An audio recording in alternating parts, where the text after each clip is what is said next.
With this book, I open my campaign against morality. Nietzsche's name is often associated with a handful of well-known books.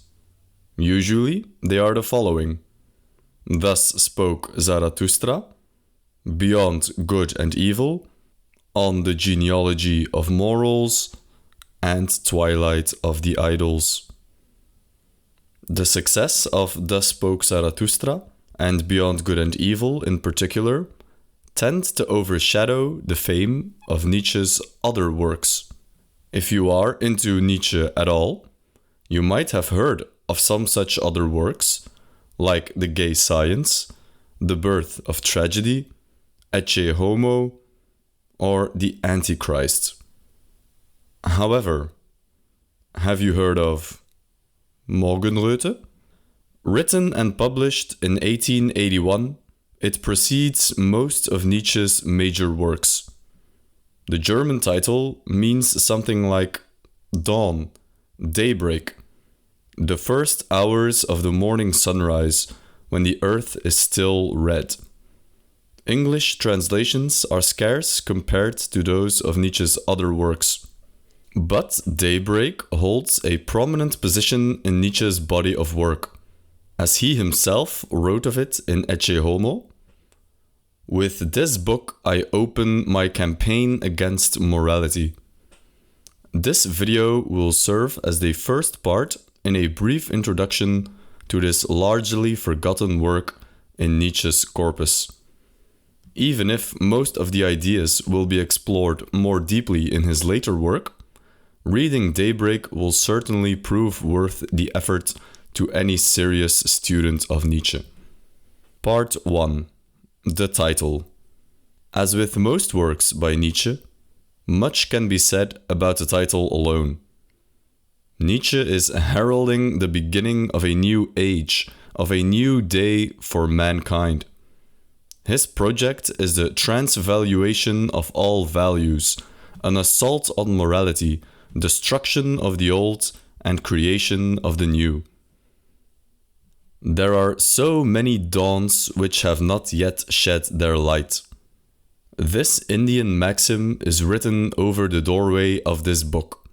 Where does its author seek that new morning, that delicate red, as yet undiscovered, with which another day, a whole series of days, a whole world of new days, will begin?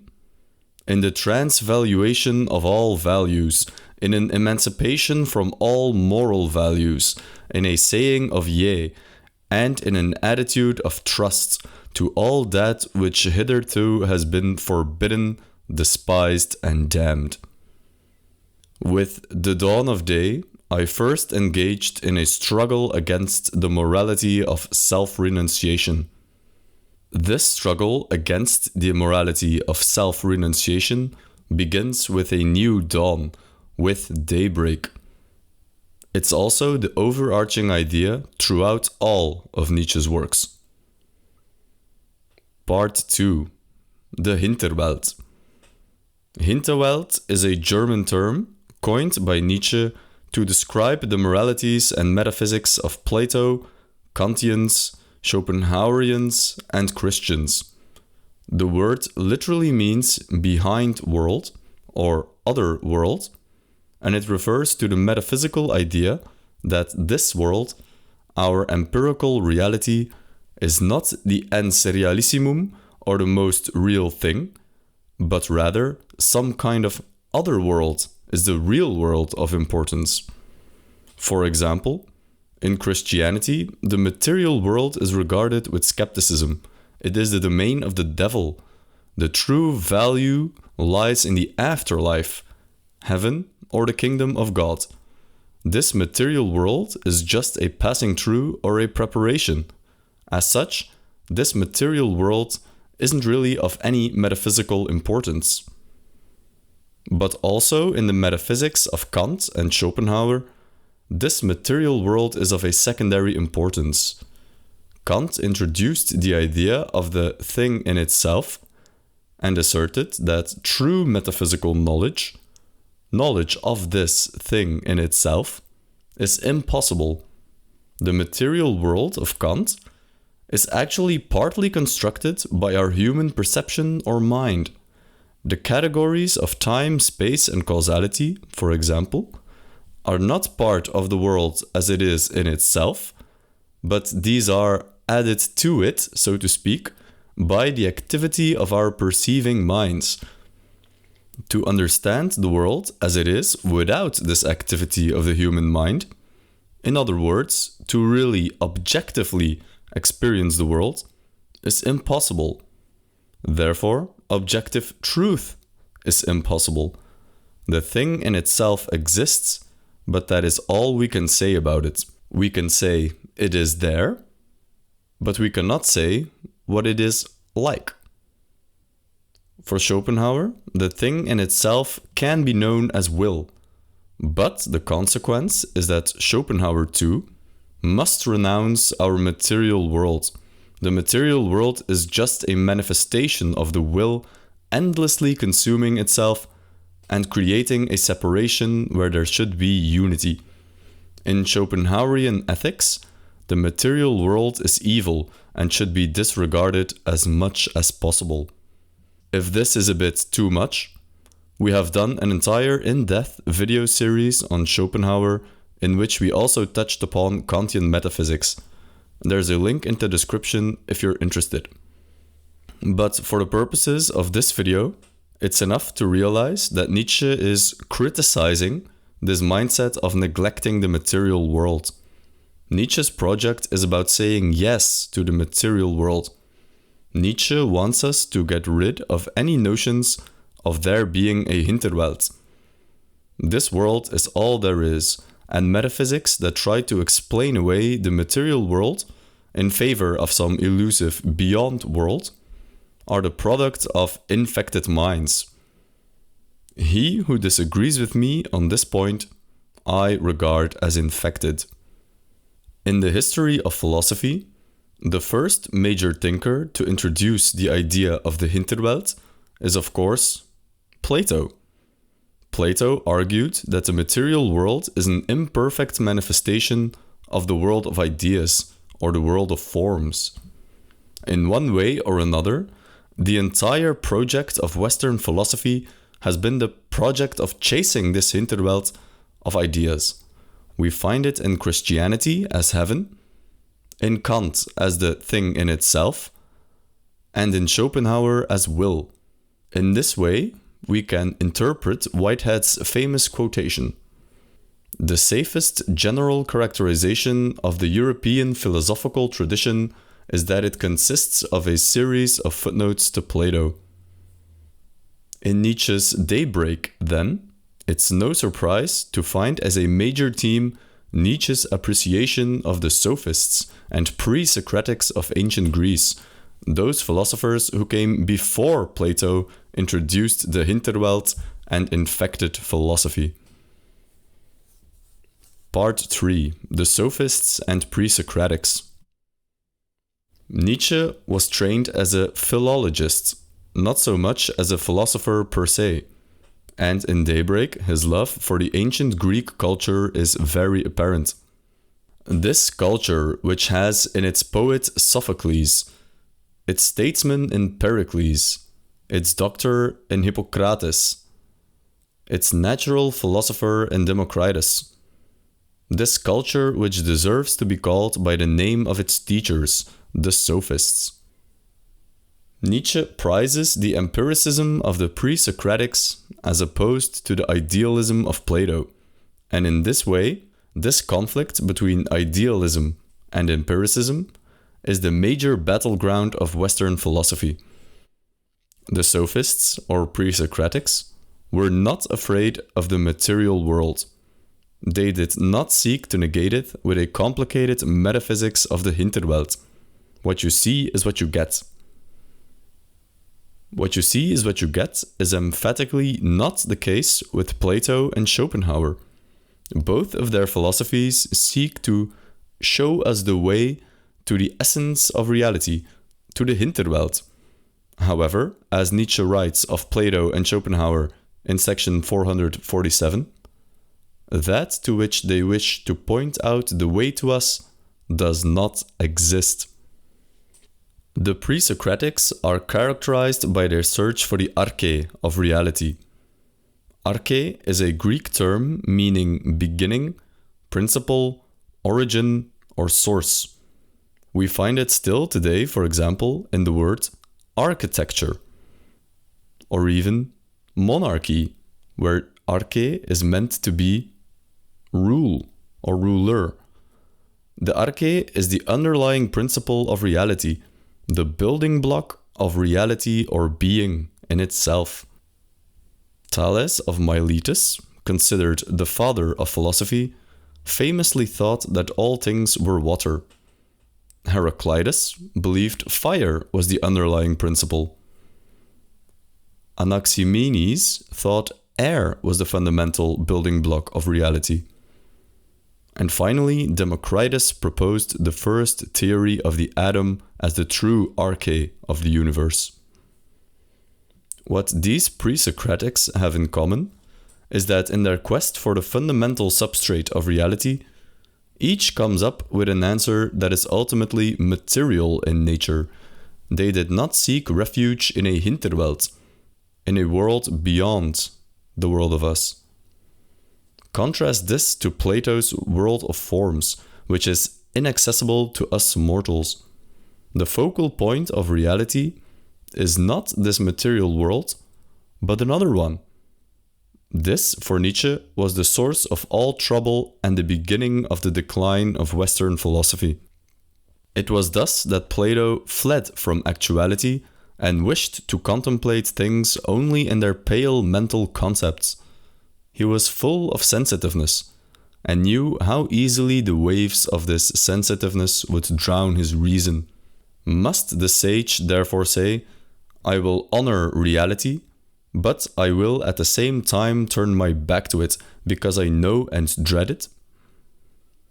If you watched our videos on Beyond Good and Evil, you already know what Nietzsche is doing here. He is criticizing a philosopher, not for his ideas as such, but he seeks to explore how certain personality types inevitably lead to certain kinds of philosophies. In this case, Plato's overabundance of sensitiveness leads to his creation of a metaphysics completely devoid of sensitiveness and full of sterile mental images instead. Up until this point, Nietzsche's project has been one of destruction. The Hinterwelt is to be destroyed. This is the first step in his campaign against morality. But what is the alternative? After the destruction of the Hinterwelt, what should take its place? Nietzsche's struggle against morality will continue in the next part of this series. This is part 2 in our series on Nietzsche's work Daybreak. Check out part 1 if you haven't done so already. We discussed the significance of the title and Nietzsche's critique against the so-called Hinterwelt. Part 4. Materialism. Going even further in his campaign against the Hinterwelt, Nietzsche draws heavily upon the influence of German materialism back in the day. The amazing new discoveries made by the science of physiology sought to explain all human activity, even in morality and religion, as natural phenomena. That this is also Nietzsche's project is very apparent in section 119, in which he writes, "Our moral judgments and valuations are only images and fantasies concerning physiological processes unknown to us. All our so-called consciousness is more or less fantastic commentary of an unknown text, one which is perhaps unknowable, but yet felt." In Daybreak, Nietzsche has not yet taught up the concept of the will to power as an explanation for reality.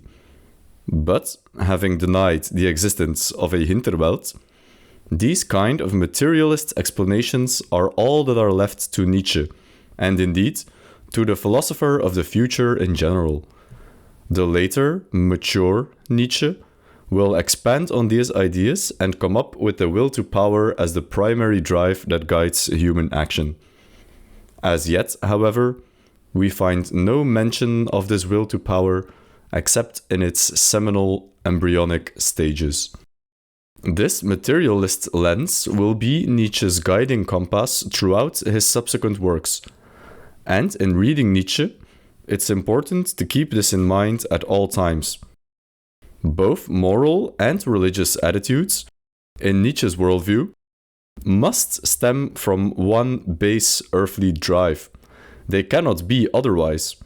If they had come down to us from heaven, or through some kind of objective Platonic form, well, there's that Hinterwelt again. In Daybreak, Nietzsche still struggles with completely doing away with the Hinterwelt. In later work, he is much more confident in denying it. Some might say he became more radical and less nuanced. Others might say that instead, he became more consistent in his thought, and he dared to think his own conclusions all the way through only later in life. Part 5. An assault on morality. Human agency. All of this boils down to the main argument in Daybreak, Nietzsche's assault on morality. You could say everything so far has led up to this. The title Daybreak or Dawn of a New Day. Doing away with the Hinterwelt as an explanation for reality and morals. Suggesting, instead, crude materialism as the cornerstone of our moral and religious existence. And, finally, challenging us to the task of creating a new morality. Daybreak is the book in which Nietzsche's assault on morality begins. He will continue assaulting it until the end of his life. But this book was the first major battle. In Daybreak, we see much of the familiar, mature Nietzsche, but in embryonic, still incomplete form.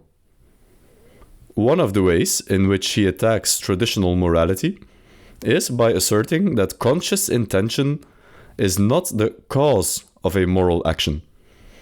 Actually, Nietzsche argues, we simply do not know what brings about human action exactly.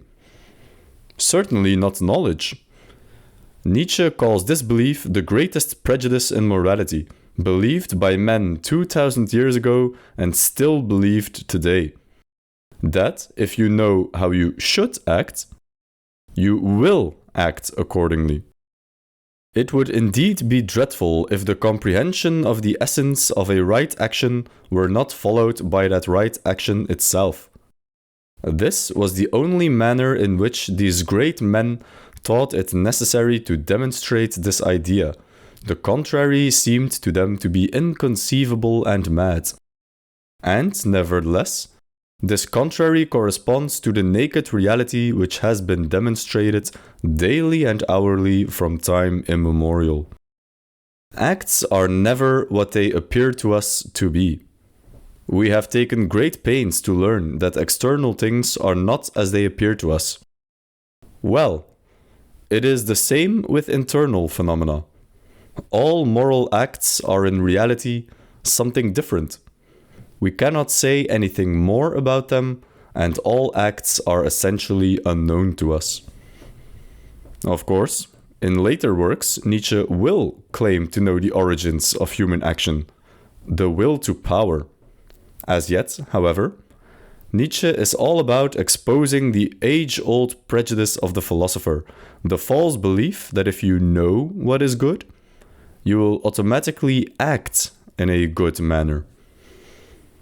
In Daybreak, Nietzsche puts forward the idea that we as humans are creatures consisting of different drives, in constant opposition to one another. And we don't know which drives exactly. We don't know why one drive wins over another. We don't know where drives come from. We don't even know why some people have stronger drives than others, etc., etc. The Nietzsche of Daybreak believes human agency is an enigma for precisely this reason. Our understanding of morality is completely wrong, because to unravel this complex network of drives is simply impossible. We do not know ourselves well enough to be up to the task. Human action is, in essence, devoid of agency. When we choose to do something, we have not actually made a choice. Rather, we just see the victory of one drive over another. Let's illustrate with an example. My desire to go for a run is bigger than my desire to be lazy and stay at home. Therefore, I go for a run. In Nietzsche's view, there is no free will or free choice at play here.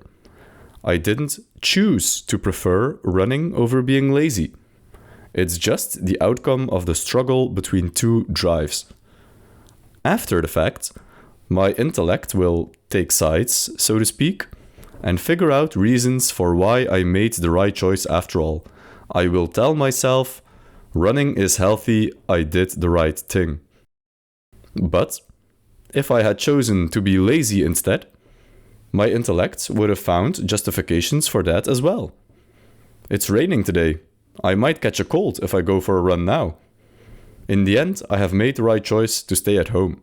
Another example, just to see how deep this rabbit hole goes. I do not choose to eat an apple.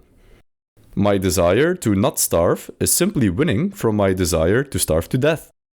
I do not choose not to starve to death. I am born with this desire. In part 2 of our video series on Nietzsche's Beyond Good and Evil, we see that Nietzsche, by this point in his intellectual career, has posited the will to power as the primary drive of all human beings and everything that exists. However, in Daybreak, this insight is still missing. Part 6. An assault on morality. Custom. What is tradition? A higher authority, which is obeyed, not because it commands what is useful to us, but merely because it commands. Nietzsche's second attack on morality looks a lot like the ideas we will find later in On the Genealogy of Morals. Nietzsche offers us in Daybreak a kind of genealogical explanation for morality, which is familiar to anyone who has read the genealogy, yet the idea, as many are in Daybreak, is still in its beginning stages. Let's take a look where we're at right now. Nietzsche has stripped away the Hinterwelt, the non-material metaphysical substrate of reality, and has attacked and demolished our idea of human agency. This leaves a big problem. Where does morality come from? Why would I care about doing the good thing when, according to Nietzsche, there is no heavenly reward waiting for me, as in Christianity, when there is no noumenal world from which morality derives, as in Kant, when the world is not the playground of an evil will, as in Schopenhauer, when, according to Nietzsche, I am just a product of competing drives and I actually don't even choose to be moral at all. So where does it come from? Nietzsche's answer is tradition and custom. Nietzsche argues that the first morality was simply custom. Something was deemed good because it had been good in the past, and it has always been so. You learn from your parents that stealing is bad, who in turn learned the same from their grandparents, and so on. Nietzsche's main argument is the etymological connection between two German terms, Sittlichkeit, meaning morality, and Sitte, meaning custom. Nietzsche's hypothesis holds that simple custom and habit played the same role as rarefied and lofty moralities do today. That is to say, he offers a naturalistic account of the origins of morality. Morality was not born out of metaphysical concerns, with either the afterlife or a Platonic ideal in mind, but it was simply a way of doing things. Only later on, when humans started inventing philosophy and metaphysics, Did the word morality come to mean what it means today? Some kind of lofty, grand, serious, big question in need of a profound answer. However, this immediately brings up the question, why would I care about tradition? Especially if said tradition is not actually based on anything. It's good because it's always been good is not much of an argument. The tradition remains alive, according to Nietzsche, because of a certain kind of submissive attitude towards it. And in what way can this feeling for tradition be distinguished from a general feeling of fear? It is the fear of a higher intelligence which commands, the fear of an incomprehensible power, of something that is more than personal. There is superstition in this fear. This submissive attitude is the big problem with a morality of custom, because in order to keep the system running, tradition must ensure people are sufficiently submissive, in other words, sufficiently fearful. You can see how Nietzsche will have a problem with this. The individual must not think he has the power to create new customs or traditions, as this would endanger the existing tradition. And remember, without tradition, there is no morality. So, individual ambitions must be held in check. Tradition ensures this will happen by making morality a group activity rather than an individual activity. A morality of custom requires you sacrifice your own individuality. Self-conquest is required, not by reason of its useful consequences for the individual, but that custom and tradition may appear to be dominant, in spite of all individual counter-desires and advantages. The individual shall sacrifice himself. So demands the morality of custom. This is the meat of the matter. Morality started out as custom and tradition, which required individuals to give up their individuality and conform to the group. And the system keeps itself in check by creating some kind of superstitious fear. A good example of this superstitious fear would be the common idea in mythological cultures that sickness is not the effect of a bacterial or viral infection, but a punishment from God. You have acted immorally, i.e., you have violated custom, therefore you have become sick. A lesson: don't violate custom in the future. This is the essence of Nietzsche's assault on morality. Nietzsche will seek to destroy this conception of morality and replace it with something else. Replace it with what? In Daybreak, at least, Nietzsche does not give us a definitive answer. Daybreak is the beginning of Nietzsche's assault on morality. He needs to destroy the old before we can create the new. He does tell us that our increasing scientific outlook, that is, our ever deeper understanding of cause and effect, will eventually do away with the morality of custom. As the sense of causality increases, so does the extent of the domain of morality decrease. For every time one has been able to grasp the necessary effects and to conceive them as distinct from all incidentals and chance possibilities, post hoc, one has, at the same time, destroyed an enormous number of imaginary causalities, which had hitherto been believed in as the basis of morals. The real world is much smaller than the world of our imagination. And each time also one casts away a certain amount of one's anxiousness and coercion, and some of our reverence for the authority of custom is lost. Morality in general undergoes a diminution. All of this will eventually lead to one of Nietzsche's most famous proclamations, that God himself is dead, and that we have killed him. But we are not there yet. As it stands, Daybreak is the opening shot, the first exchange of hostilities in the conflict to come. Daybreak really is the dawn of a new day, the beginning. In later works, we will see just what that new day will bring. I went down into the deepest depths. I tunneled to the very bottom. I started to investigate and unearth an old faith which for thousands of years we philosophers used to build on as the safest of all foundations, which we built on again and again, although every previous structure fell in. I began to undermine our faith in morals. Thank you so much for taking the time to watch this short series. If you want more content on Nietzsche, definitely let us know in the comments. For the moment, we are planning a full video on the will to power and also on the essays of the genealogy of morals. If this is something you'd enjoy, consider subscribing to the channel and clicking the bell button so you're notified when they are released. Again, thank you for watching and we'll see you in the next one.